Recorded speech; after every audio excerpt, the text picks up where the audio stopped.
Morning आज friends, स्वागत है आपका फोकस ऑन एजुकेशन में। मैं एजुकेटर आप सबके लिए इंपॉर्टेंट फैक्ट्स लाई हूँ जो कि आपके कॉम्पिटिटिव एग्जाम में हेल्प करेगा। क्या कुछ है खास, चलिए नजर डालते हैं। आज 17 सितंबर 2020 है। फर्स्ट पॉइंट है क्या है कि यूएन की इकोसोक का कौन सा देश सदस्य बना है, तो वो भारत और अफगानिस्तान को इकोसोक का मेंबर बनाया गया है। यूएन मतलब United Nations commission on state of women, a body of economic and social council, जिसे कि इकोसोक के नाम से जानते हैं, इसका मेंबर बना है। कब से कब तक के लिए? 2021 से 2025 तक के लिए, यानी 5 साल के लिए मेंबर बना है। इसकी फॉर्मेशन हुई थी 1945 में। इसके हेड कौन है? वो है मुनरी अकरम, और इसके हेडक्वार्टर का है तो न्यूयॉर्क यूएसए में है।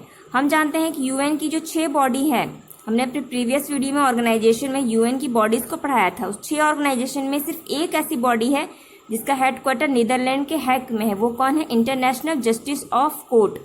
ठीक है, तो ये आपकी जो बॉडी है सिर्फ इसी का हेडक्वार्टर हैग में है, द हैग में। बाकी की कहाँ पर है? तो न्यूयॉर्क में है। नेक्स्ट पॉइंट क्या है हमारे लिए कि किस राज्य या केंद्र शासित प्रदेश में नया AIIMS यानी all India institute of medical science की स्थापना की जाएगी? तो वो की जाएगी कहाँ? दरभंगा, बिहार में।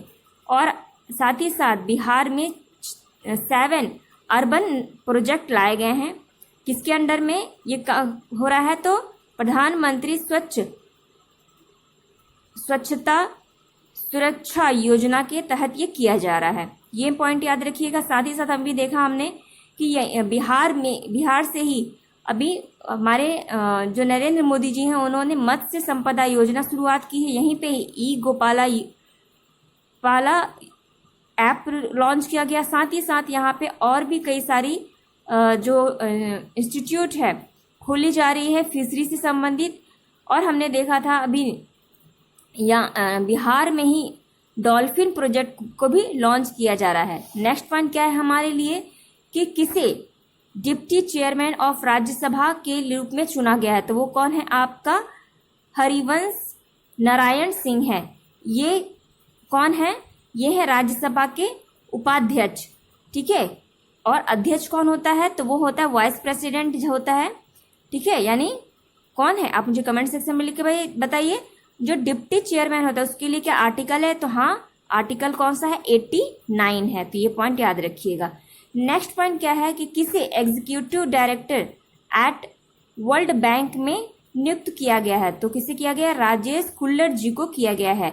और वर्ल्ड बैंक की स्थापना जुलाई 1944 में हुई थी। इसका हेडक्वार्टर वॉशिंगटन DC में है। और इसके हेड कौन है? तो डेविस मालपास इसके हेड। इसके मेंबर कितने हैं? तो इसका मेंबर कितना है? 189 इसकी मेंबर है। नेक्स्ट पॉइंट क्या है? ये भी अपॉइंटमेंट से रिलेटेड है। तो ये क्या है कि किसे एग्जीक्यूटिव डायरेक्टर एट ADB में नियुक्त किया गया है? तो वो कौन है? आपका समीर कुमार खेर। और ADB का फुल फॉर्म क्या है? तो एशियन डेवलपमेंट बैंक। ठीक है, और इसकी फॉर्मेशन हुई थी 19 दिसंबर 1966 में। और साथ ही साथ हम क्या जानते हैं इसके बारे में कि आप क्या बोलते हैं कि ADB के जो हेड हैं वो कौन है? वो है आसाकावा। और इसके वाइस प्रेसिडेंट के रूप में भी अभी अशोक लवासा जी को चुना गया है। और इसका हेडक्वार्टर कहाँ है? तो मनीला, फिलीपींस में इसका हेडक्वार्टर है। तो ये इंपॉर्टेंट पॉइंट है जिसे आपको याद रखना है। अभी एग्जीक्यूटिव डायरेक्टर इंडियन है, तो उन्हें भी अपॉइंट किया गया है किसमें? कमिटी ऑफ कैबिनेट में। तो ये पॉइंट याद रखिएगा। चलिए नेक्स्ट पॉइंट पे देखते हैं जो हमारे लिए क्या इंपॉर्टेंट है। खेल मंत्रालय द्वारा कितने राज्यों में KISEC यानी खेलो India state centre of excellence खोला जा रहा है? तो कितने राज्यों में खोला जा रहा है? 6 राज्यों में खोला जा रहा है। तो इससे पहले 8 राज्यों में 8 सेंटर खोले गए हैं। अब नया 6 राज्यों में खोला जा रहा है। तो कहाँ पे? असम, दादर नागर हवेली, दमन द्वीप, महाराष्ट्र, मध्य प्रदेश, मेघालय और सिक्किम में। ये इंपॉर्टेंट पॉइंट बन जाता है। नेक्स्ट पॉइंट क्या है? किस राज्य या केंद्र शासित प्रदेश में स्मार्ट राशन कार्ड योजना शुरू की गई है? तो कहाँ पे किया गया है? पंजाब में। नेक्स्ट पॉइंट क्या है कि किस देश ने दूसरी बार देशव्यापी लॉकडाउन लगाने वाला पहला देश बन गया? तो वो कौन है? इजराइल है। अभी हम इजराइल के बारे में काफ़ी कुछ जान रहे हैं कि इजराइल को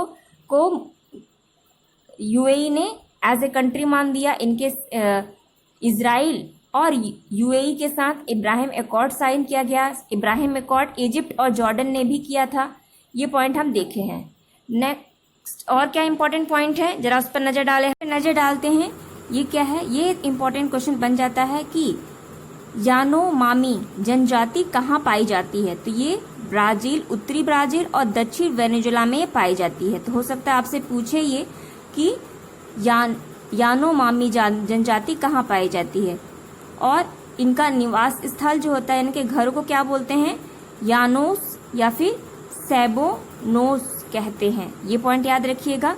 नेक्स्ट पॉइंट क्या देखते हैं कि खगोल शास्त्रियों की एक टीम ने किस ग्रह पर वातावरण में फॉस्फीन गैस का पता लगाया है? तो वो कौन है? आपका शुक्र है।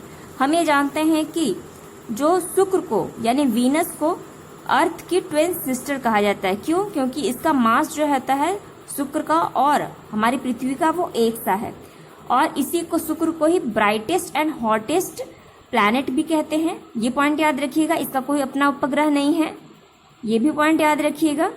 चलिए नेक्स्ट पॉइंट क्या देखते हैं कि 45वां ह्यूमन राइट काउंसिल मीटिंग किस देश में आयोजित किया जा रहा है? तो वो कहाँ पे किया जा रहा है? जिनेवा, स्विट्जरलैंड में किया जा रहा है। तो ये इंपॉर्टेंट पॉइंट है हमारे लिए। नेक्स्ट पॉइंट क्या है कि केंद्र सरकार ने किस सब्जी के निर्यात पर प्रतिबंध लगा दिया? तो प्याज के निर्यात पर भी प्रतिबंध लगा दिया गया है, क्योंकि अभी इंडिया में ही प्याज की पूर्ति पूरी तरीके से नहीं हो पा रही है। नेक्स्ट पॉइंट क्या है कि किस देश ने जिलियान 01 गाओफेन 03 का प्रक्षेपण किया? तो वो कौन किया? चाइना किया है। कहाँ पे किया है ये? तो यहाँ पे येलो सी, हमने देखा था येलो सी किन दो महाद्वीपों के बीच में है? तो वो आपके कोरियन पेनिसुला और चाइना के बीच में है।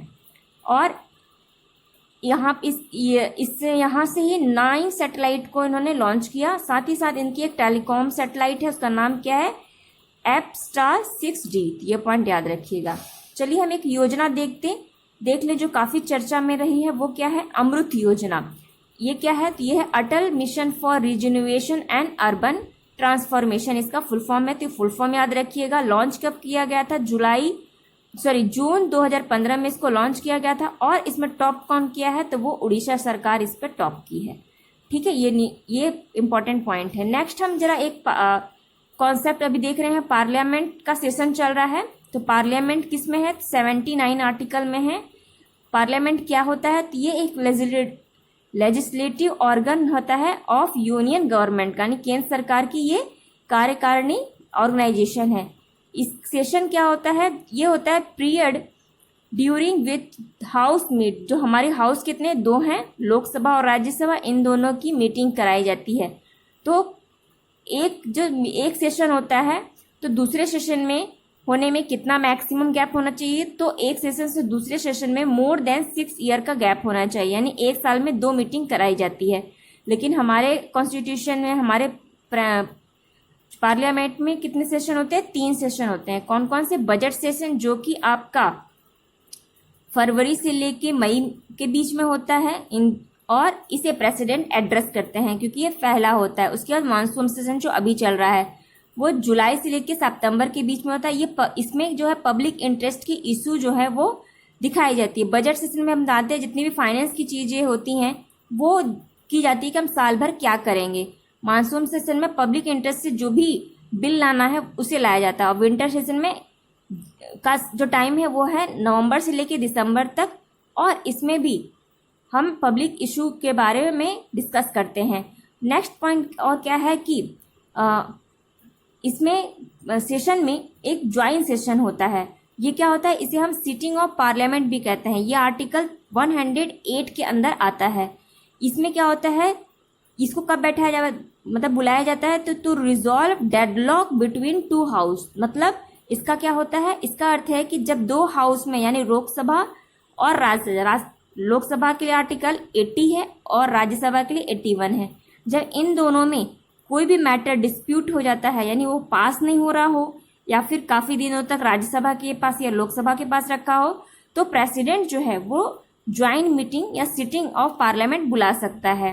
ठीक है, और प्रेसिडेंट किस में है, तो 52 में है, और इसको समन कौन करता है, वो दोनों हाउस को वो करता है हमारा प्रेसिडेंट, और इसको प्रेसीड कौन करता है, मतलब इसकी बैठक को कौन अध्यक्षता करता है, तो वो करता है आपका स्पीकर। अगर स्पीकर ना हो तो डिप्टी स्पीकर करता है, और अगर डिप्टी स्पीकर भी ना हो तो डिप्टी स्पीकर ऑफ राज्यसभा करता है। ठीक है, उसके बाद अगर वो भी उपलब्ध ना हो तो सीनियर मोस्ट आपका जो पार्लियामेंट में है मेंबर वो करते हैं। और जो ये ज्वाइंट सिटिंग होती है वो मनी बिल और कॉन्स्टिट्यूशन अमेंडमेंट बिल में नहीं लाई जा सकती। तो ये पॉइंट याद रखिएगा। तो ये कुछ इंपॉर्टेंट पॉइंट है जो मुझे लगा आपको पता होना चाहिए इस सेशन के दौरान। और आई होप आपको ये वीडियो पसंद आए। इसे लाइक कीजिए, कमेंट कीजिए, शेयर कीजिए। Thank you.